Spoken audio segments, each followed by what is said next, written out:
یا بدی العجائب بالخیر یا بدی۔ اس عبارت، اس دعا، اس آیت سے کس طرح سے پری کی تذکیر کی جاتی ہے، آج ہم آپ کو اسی ویڈیو میں بتانے والے ہیں۔ جنات کے مقابلے میں پریوں کا عمل، پریوں کی تذکیر تھوڑا آسان چیز ہے، مگر مردوں کے لیے تھوڑا مشکل چیز ہے، کیونکہ جب پریوں کا عمل کیا جاتا ہے کہ تب ان کی نفسانی خواہشات بہت زیادہ بڑھ جاتی ہے اور اس کو طرح طرح سے یہ بھٹکانے کی کوشش کرتی ہیں، اور جب عامل گناہوں میں ملوث ہو جاتا ہے تو وہ اس عمل میں اکثر ناکام ہو جاتا ہے۔ جبکہ مردوں کے لیے تھوڑا مشکل ہو گیا اور عورتوں کے لیے تھوڑا آسان ہوتا ہے۔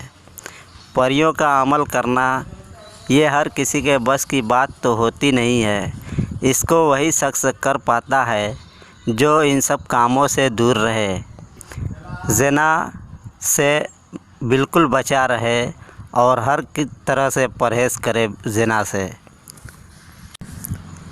تبھی جا کر آپ کو کامیابی ملے گی۔ اگر آپ اس لائن کے ہیں، زناکار ہیں، تو آپ اس عمل سے دور رہیں تو اچھا ہے، اس لیے کہ آپ کے لیے مشکل ہے کہ آپ کو کامیابی ملے اور سخت نقصان میں بھی آپ پڑ سکتے ہیں۔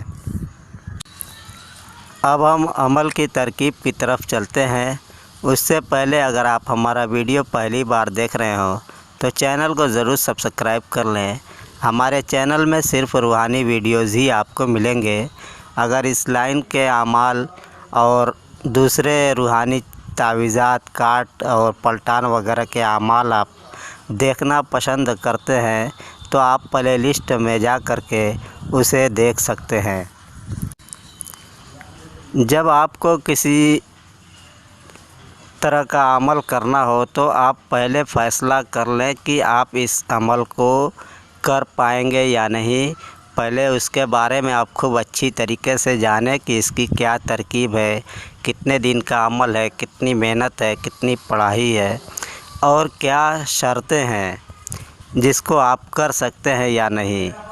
تو اسی طریقے سے آپ کو چاہیے کہ جب آپ اس عمل کا ارادہ کریں تو پہلے اس کی ترکیب آپ خوب اچھی طریقے سے سمجھ لیں۔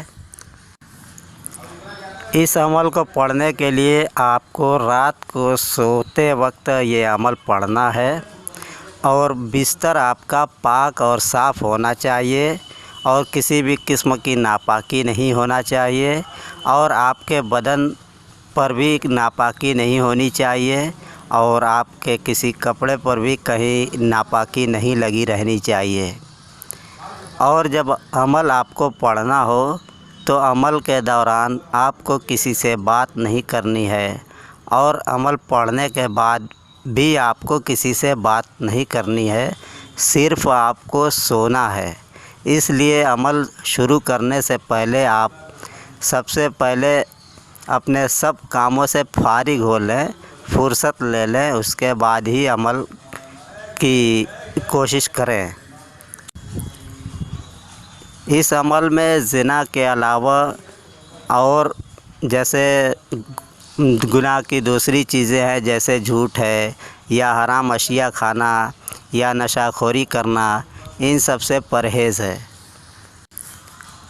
اور کھانے میں آپ کوئی بھی حلال غذا کھا سکتے ہیں، لیکن حرام غذا بالکل نہیں کھانا ہے۔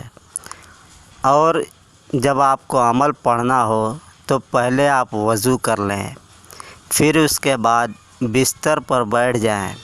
سو کر کے نہیں پڑھنا ہے، بیٹھ کر کے پڑھنا ہے، اور یہ کچھ منٹ کا ہی عمل ہے۔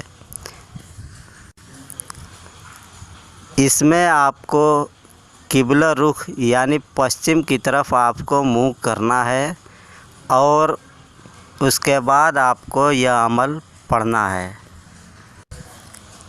اس عمل میں آپ کو کسی بھی قسم کے ٹائم کی قید نہیں ہے، اور نہ ہی دن اور تاریخ کی قید ہے۔